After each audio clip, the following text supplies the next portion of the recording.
New photos of American soldiers posing with Afghan corpses have emerged in the US. The images appear to be another example in a series of extreme breaches of discipline by US troops, which have dangerously undermined their position with the Afghan people. Let's now get some more details on this and cross live to RT's Marina Portnaya standing by for us. Marina, the images emerge at a very sensitive moment for ties between Washington and Kabul. Tell us more about that.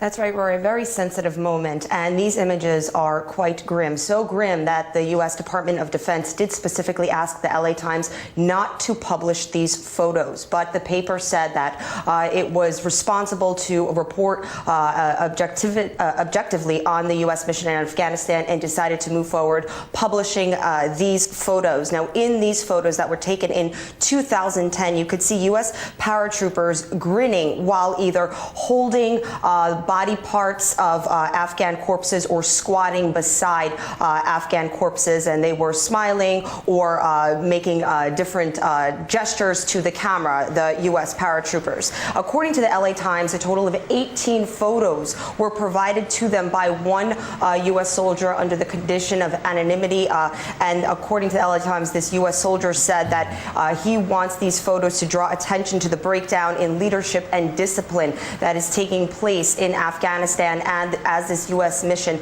draws on and on and on. Of course, incidents like these are posing a great challenge to already fragile relations between Washington and Kabul, and it's not the first incident. We know back in January there was an incident of Marines, U.S. Marines, urinating on the dead corpses of Afghans, and in February there was the incident of U.S. soldiers burning the Qurans. In March we had the shooting rampage. 17 Afghan civilians were killed reportedly at the hand of a U.S. Army Staff Sergeant.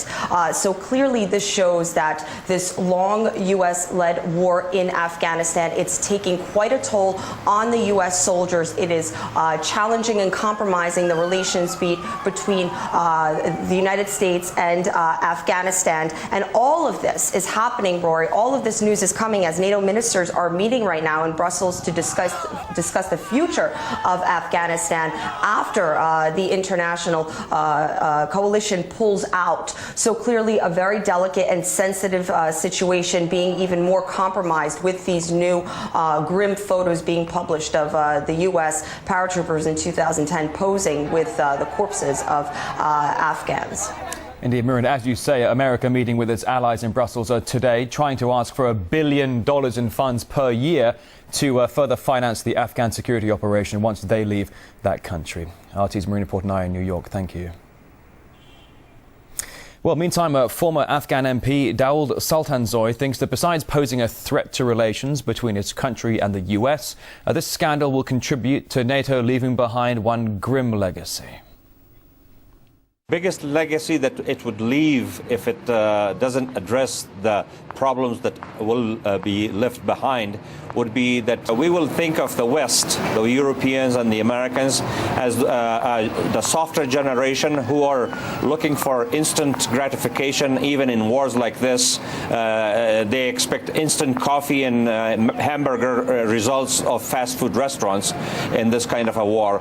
And their lack of stamina and lack of perseverance will create more room in poverty-stricken and corruption-stricken countries. There will be more room for extremism, fundamentalism, and the resultant chaos and problems that would stem from that.